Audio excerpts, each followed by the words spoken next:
Buenos días, hoy vamos a hablar al fin de fiebre. Yo sé que estaban esperando que habláramos de fiebre, pero bueno, la introducción que hemos hecho hasta hoy es importante. ¿Quién no ha tenido nunca fiebre? Nunca. Es rara la persona que nunca haya tenido fiebre. Los niños tienen fiebre frecuentemente. Hay personas que tienen fiebre con más facilidad y otras que tienen fiebre con más dificultad. No es tan frecuente que la tengan. Pero estas personas que rara vez tienen fiebre son minoría y alguna vez también han tenido fiebre. La fiebre es un síndrome clínico frecuente, cuya característica principal es la elevación de la temperatura corporal por encima de los valores que se consideran normales. Frecuentemente se habla de fiebre refiriéndose solo al aumento de la temperatura. ¿Tiene fiebre porque le subió la temperatura? No. La fiebre incluye los síntomas que acompañan el aumento de temperatura. El aumento de temperatura es el síntoma principal e imprescindible de la fiebre. Nadie tiene fiebre si no le sube la temperatura corporal. Vamos a hablar así. Pero para tener fiebre no basta con que suba la temperatura corporal. El aumento de la temperatura corporal se llama hiperpirexia, o sea, aumento de la temperatura. Pero se acompaña de una serie de síntomas que constituyen el síndrome conocido como fiebre. Sin aumento de temperatura no hay fiebre. Pero muchas veces los pacientes presentan temblores y otros síntomas, y esto lo he visto muchas veces, antes de presentar aumento de la temperatura. A veces me han llamado, estando yo de guardia, me ha llamado la enfermera, doctor, venga que este paciente tiene convulsiones. He llegado, me he parado frente al paciente, eso más de una vez, aunque ustedes no lo crean. Y entonces de mirarlo solo le digo, no tiene convulsiones. Pero doctor, mire cómo está temblando. Ah, sí, tiene temblores, pero no son convulsiones. El temblor no es convulsión. La convulsión y el temblor tienen características diferentes. Y una característica muy importante, en la convulsión generalizada la persona pierde la conciencia. En el temblor la persona nunca pierde la conciencia. Estoy hablando de convulsión generalizada, no la convulsión parcial, que bueno, puede haber conservación de cierto estado de conciencia. Entonces he llegado y le he dicho, vamos a medir la temperatura. Doctor, se la acabo de medir, la tenía normal. Bueno, no hay problema, vuelvo a hacerla medir. Y a veces me he mirado así de medio lado, ¿cómo es esto? Míresela. Se la mide y me dice, ay, tiene 39. Claro, porque los mecanismos que elevan la temperatura, recuerden que hablamos de citocina, la citocina que eleva la temperatura, esa citocina, esa descarga de citocina, pues entonces va a demorar un ratico en comenzar a producir el aumento de temperatura, porque el aumento de temperatura depende de qué? De la tiritación, del aumento del metabolismo. Y la tiritación es el temblor ese que estábamos hablando. Cuando hay un aumento muy brusco de temperatura, la tiritación es la que produce el aumento brusco de temperatura, la que produce el calor, y el calor es una energía, ¿no?, que se produce por tiritación en este caso, y entonces lo que estamos viendo un paciente con temblores, no son convulsiones, son los temblores que preceden al aumento de temperatura, y eso es parte de la fiebre. Eso, a veces he tenido pacientes con esas convulsiones que le han puesto medicamento y cuando me han llamado con una dipirona han resuelto el problema. La fiebre puede acompañar a síntomas de diferentes sistemas u órganos, o puede aparecer aislada, acompañada solo por los síntomas que forman el síndrome con ella. En el primer caso, cuando ella va acompañando otro cuadro clínico, por ejemplo, tos, expectoración y fiebre, pues entonces la fiebre no es lo principal son los síntomas que esa persona está presentando, los síntomas de localización. Y entonces se habla del síndrome del órgano o sistema. Usted oculta al paciente, encuentra que tiene roncos y sibilantes, que son extractores de los bronquios, bronquiales, le dice, tiene una bronquitis. No tiene que decir, tiene fiebre y bronquitis. Ya usted dice, tiene bronquitis, tiene un síndrome bronquial, puede incluir la fiebre perfectamente bien. Lo oculta, le encuentra extractores crepitantes y dice, tiene una neumonía. No tiene que decir, tiene una neumonía y fiebre. Se supone que esa fiebre es derivada de la neumonía y forma parte del síndrome inflamatorio respiratorio. No tiene la independencia que tiene la fiebre a veces, ¿no? Y entonces esto hace que la fiebre pueda ir acompañando síntomas más importantes relacionados con la causa de la fiebre o puede aparecer solita. De eso vamos a hablar después. Es una apure. La fiebre y los síntomas acompañantes son parte del síndrome febril y no hay que mencionarlo. Comúnmente las personas que tienen estos síntomas dicen, tengo catarro, por ejemplo, que tienen síntomas respiratorios. Tengo catarro. Y el catarro, cuando alguien dice, tengo catarro, ya usted presume que posiblemente tenga fiebre también, ¿no es verdad? Eso es así. Si la persona presenta fiebre y no tiene síntomas de localización, o sea, no tiene tos, no tiene expectoración, no tiene inflamada ninguna parte del cuerpo, no le duele la cabeza, no le duele la barriga, no tiene diarrea, nada, solamente fiebre y los síntomas que vamos a hablar que acompañan a la fiebre, entonces se habla de síndrome febril. Nada más. Ya veremos que hay más de un tipo de síndrome febril. Como es lógico, hablar de todas las enfermedades que presentan fiebre sería el cuento de nunca acabar. Podríamos estar hablando aquí todo lo que queda de vida, todo lo que me queda a mí de vida para hacer programa, y no terminaríamos de hablar de las enfermedades que cursan con fiebre. Por eso hablaremos en este y en los próximos programas de la fiebre como síndrome clínico, y comenzaremos con los síntomas principales que acompañan a la hipertermia, a la hiperpirexia, que no es hipertermia, veremos cuál es la diferencia, como parte del síndrome febril. Y hablaremos de los mecanismos de producción de la fiebre, no solo de la hiperpirexia, sino de la fiebre en general, de los síntomas también. Piel y mucosa seca. Es frecuente en el paciente que tiene aumento de temperatura corporal. Piel caliente. Síntomas constantes, eso no falla, ¿eh? La persona se queja, tengo la boca seca, tengo la nariz seca, tengo la piel caliente, le mide la temperatura y está elevada. A eso puede añadirse que tenga los labios agrietados, sobre todo cuando la fiebre ha sido muy alta o mantenida por varias horas o días, ¿no? También puede tener los labios sangrando un poquitico así. Puede tenerlos recubiertos de costra cuando ya la fiebre ha estado, por ejemplo, 3-4 días.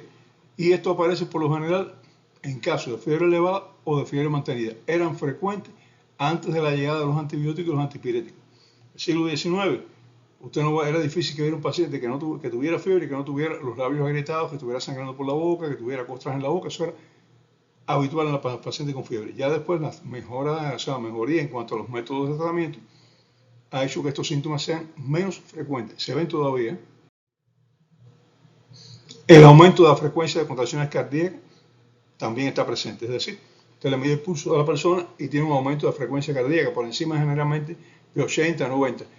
Y esto hace que el pulso sea mayor. Y se calcula que aproximadamente se eleva entre 10 y 15 latidos por minuto por cada grado de aumento de la temperatura.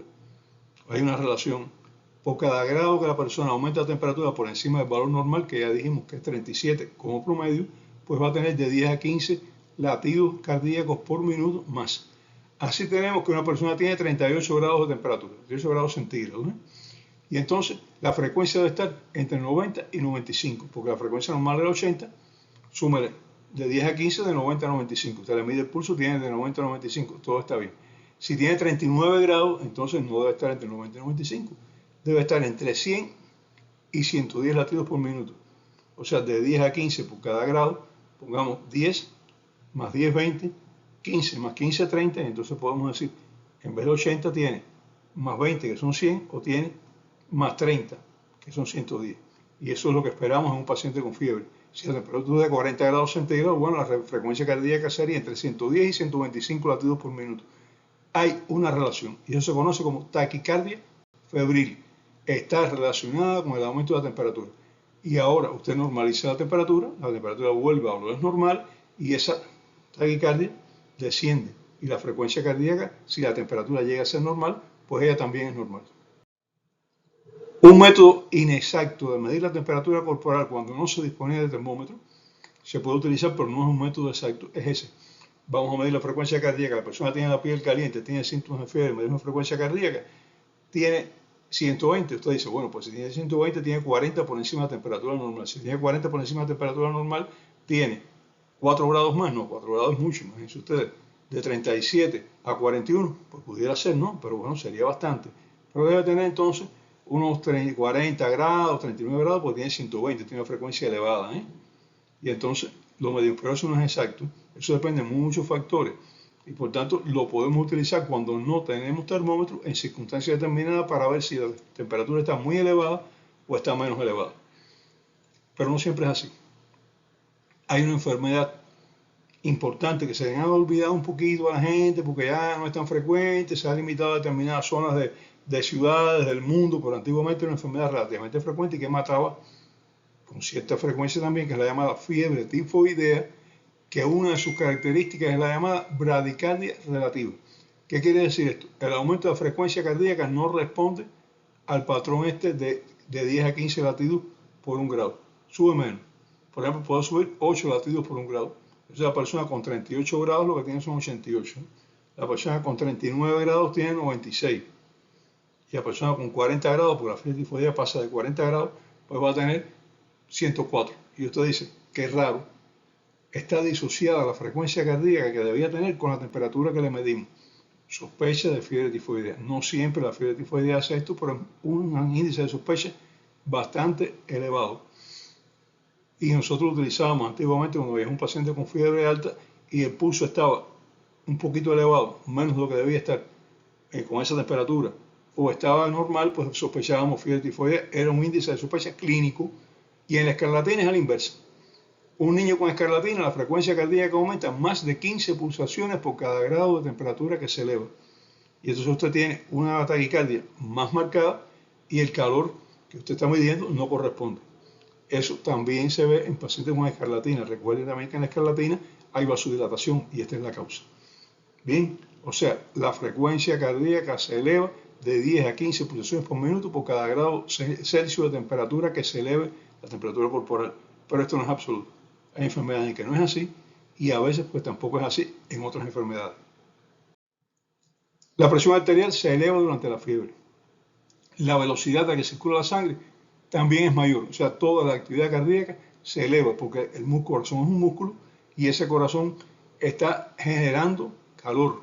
Ha aumentado su metabolismo producto de toda respuesta del organismo y por eso es por lo que aumenta la velocidad que manda la sangre, aumenta la presión arterial, aumenta la frecuencia cardíaca en respuesta a los mecanismos de defensa del organismo. Porque la fiebre, y ya insistiremos en esto de nuevo, es una respuesta del organismo a determinadas enfermedades. En el caso de fiebre, usted palpa el pulso más lleno. El palpa el pulso está lleno, está fuerte, estaba batiendo, se ocultan mejor los ruidos cardíacos, se ocultan más fuerte también. Hay soplos cardíacos que no existían. La persona que no tiene soplo, que tiene un soplito muy pequeñito, de pronto cuando se oculta, tiene un soplo más grande. Si no tenía el soplo antes y apareció ahora, se llaman soplos febriles.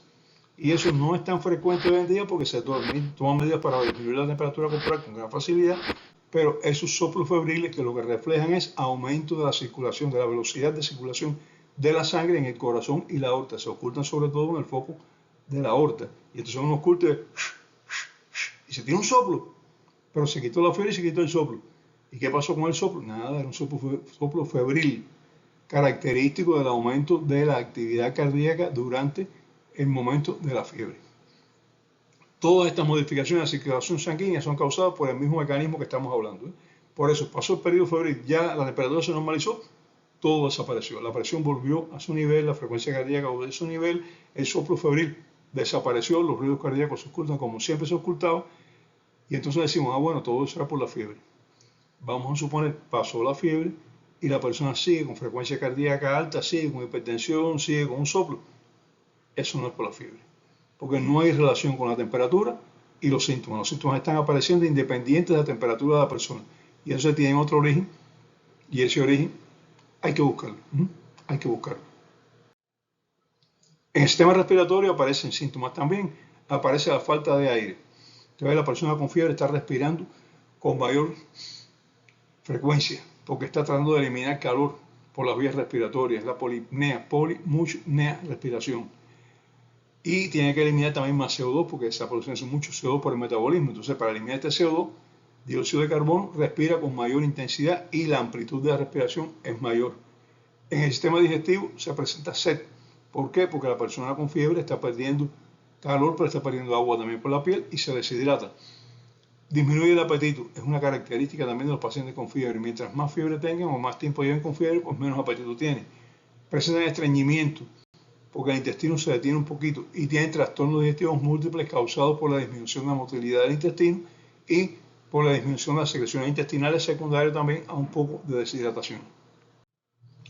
En el sistema urinario, la pérdida de líquidos causada por la fiebre va a llevar a una disminución de la cantidad de orina. Los riñones producen menos orina y esa orina está más concentrada, es oscura. Entonces ustedes ven que una persona está orinando oscuro y dicen, eso es por la fiebre, pero cuidado, porque si tiene hepatitis en las fases iniciales orina bien oscuro y entonces nos confundimos.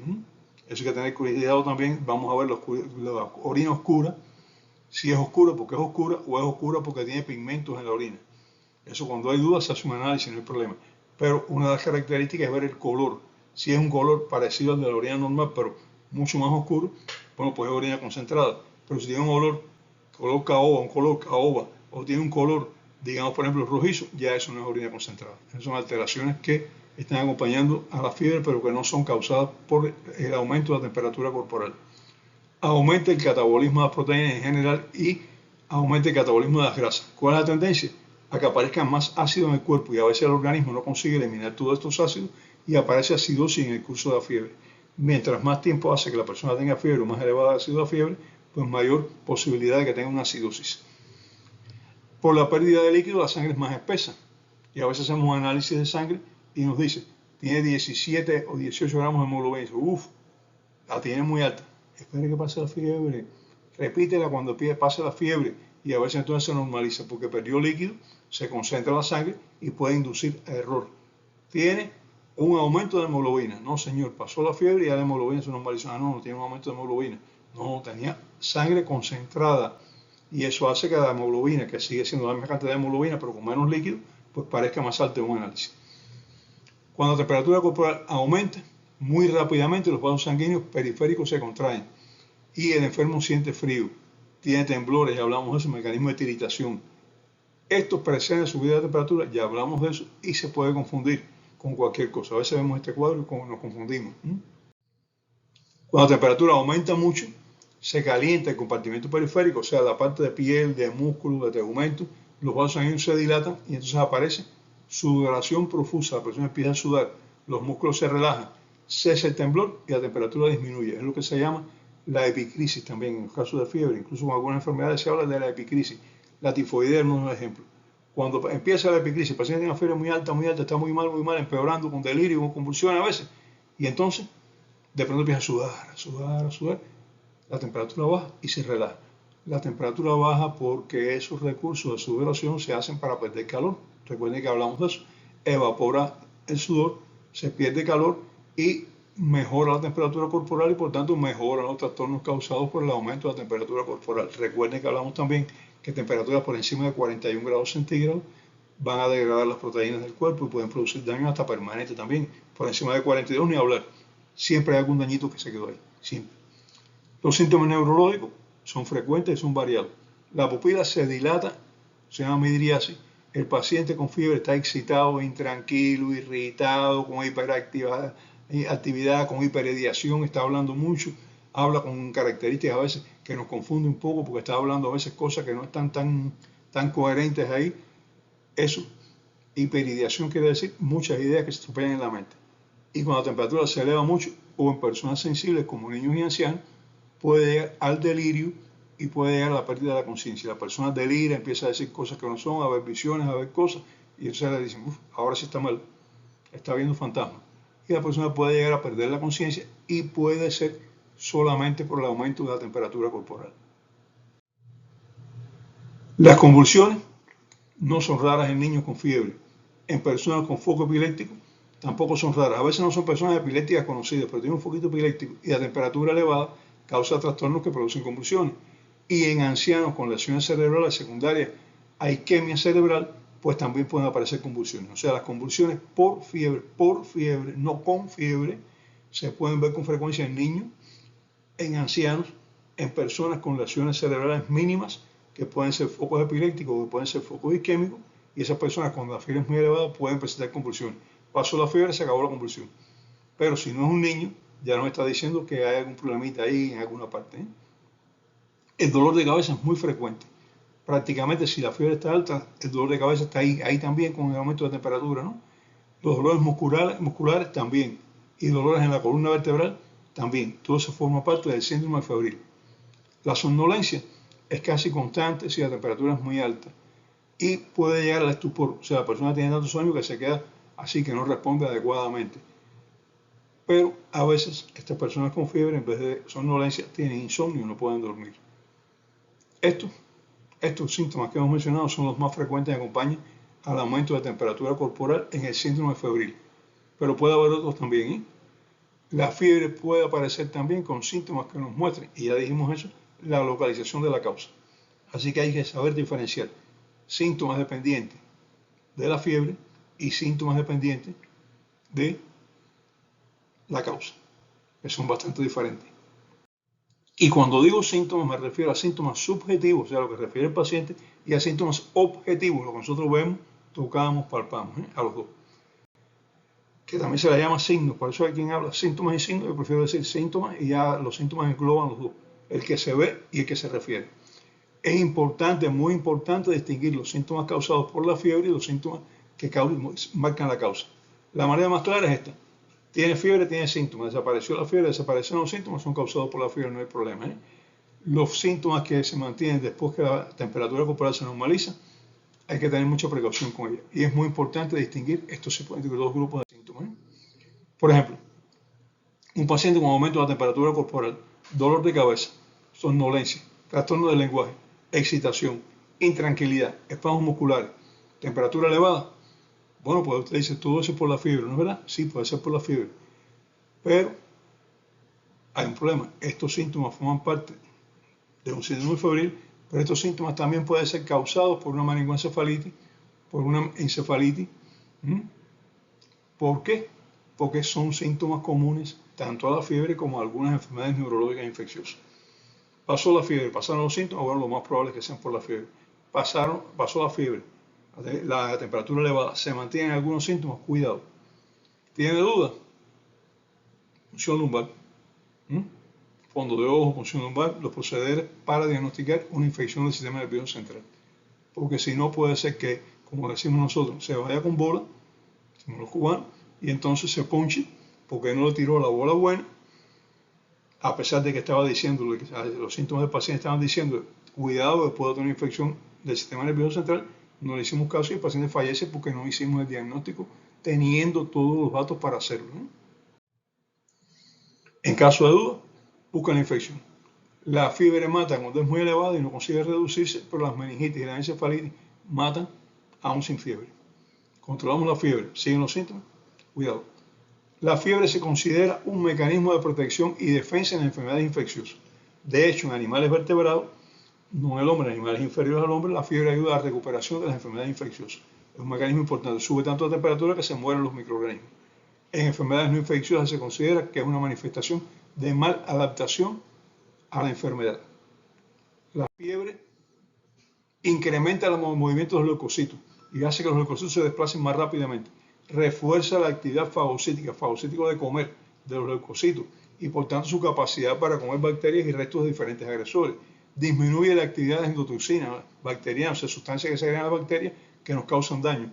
Aumenta la proliferación, o sea, la producción de los linfocitos T, que son células que inician la activación de la respuesta inmunológica adaptativa y que tienen una gran actividad citotóxica, es decir, células que matan células, depende del linfocito T que estemos hablando. Fíjense, 4 situaciones que la fiebre provoca, causa, que son situaciones de defensa. Motilidad de los leucocitos, actividad fagocítica, comerse bacterias, etc. Disminuir la actividad de los venenos que producen las bacterias y proliferación de linfocitos T. La fiebre tiene gradaciones y los síntomas y posibles complicaciones varían de acuerdo con los niveles de temperatura alcanzados medidas en la axila. Vamos a decir, entre 37 y 38 grados de temperatura axilar, que es la que más se mide, se considera fiebre leve. Y entonces en muchos lugares se llama febrícula. En otros lugares de América se le llama quebranto o fogaje. Y en algunas regiones de España, y se lo he oído decir a cubanos de ascendencia española, dicen tiene destemplanza. No tiene fiebre, tiene destemplanza. ¿Por qué? Porque no pasa de 38. Generalmente se acompaña de sensación de calor y algunas molestias. Los síntomas no son muchos. El nombre real es febrícula. Menos de 38 grados no es fiebre, febrícula. Entre 38 y 39 grados ya es fiebre, ya se considera fiebre. Y aparece enrojecimiento de la piel, aumento de frecuencia cardíaca, sensación de falta de aire y puede sentirse agotamiento. O sea, síntomas no tan marcados como vamos a ver después, pero ya mayores que cuando tiene menos de 38 grados. Entre 39 y 40 grados se considera fiebre moderada, aumenta la sensación de calor y la debilidad. En epilépticos y niños ya pueden aparecer convulsiones. En epilépticos y niños, no en otras personas. Entre 40 y 41 grados centígrados es la fiebre elevada, es una situación urgente. No debemos dejar que la fiebre pase de 40 grados centígrados. Y si pasa, tenemos que reducirla a lo que cueste. Cualquier medida, tenemos que tomar medidas importantes para ello. Aparecen mareos que pueden empeorar, vértigos, debilidad, deshidratación, náuseas, vómito, dolor de cabeza y sudoraciones profusas. El cuadro es más grave. Y entre 41 y 42 grados centígrados, la llamada fiebre grave, empeoran los síntomas anteriores, aparece confusión mental, alucinaciones, delirio, somnolencia y hay un peligro importante para la vida. Si bien entre 40 y 41 grados puede aparecer un daño en distintas células, entre 41 y 42 puede causar la muerte. Más de 42, bueno, la muerte es muy probable. Pero entre 42 y 43 grados todavía la persona puede sobrevivir. Los síntomas son enormes, la persona está mal, el estado cerebral empeora, se llega al coma, la piel está pálida, muy enrojecida, la taquicardia es elevada por encima de 140 latidos por minuto. Por lo general, la presión arterial está muy elevada y pueden caer, si la persona empeora, la presión arterial puede disminuir. Y cuidado, la disminución de la presión arterial aquí no es síntoma de mejoría. Si la fiebre está alta, es síntoma de empeoramiento. Y nos estamos acercando a la crisis y el paciente va a resolver mejorando o va a resolver falleciendo. Y va a fallecer a veces por la fiebre, no por la enfermedad que la causa. Más de 43 grados centígrados, excepcional, eso yo nunca lo he visto. Dice, bueno, yo no he visto más de 41 grados centígrados muy pocas veces, nunca más de 42. Pero más de 43 es la fiebre muy grave, con riesgo marcado de muerte. Si la mantiene, aparecen daños cerebrales permanentes, las convulsiones son más sostenidas, no resuelven con nada, el paciente está en coma, la presión arterial para el suelo, disminuye y puede llegar al shock. Se puede producir paro cardíaco y la muerte en estos pacientes. Y después de los 44 grados centígrados, en la mayoría de los casos fallece. Se han reportado personas que han llegado hasta 45 grados y han sobrevivido. Y además de sobrevivir han quedado aparentemente sin daños. Pero son casos para publicar. ¿Qué quiere decir esto? No es lo normal. Lo normal es cuando usted pasa de 43 grados centígrados, la posibilidad de morir es muy elevada. Y cuando pasa de 44, casi es cierto. Y cuando llegó a 45, bueno, pues se va a morir de todas maneras. Es lo más probable, ¿eh? Por eso no se puede dejar que la fiebre se eleve por encima de 40 o 41 grados centígrados, porque el riesgo de muerte es muy elevado. Bueno, mis amigos, hemos llegado al final de este programa, pero continuaremos. Hasta el próximo programa. Bueno, hasta entonces.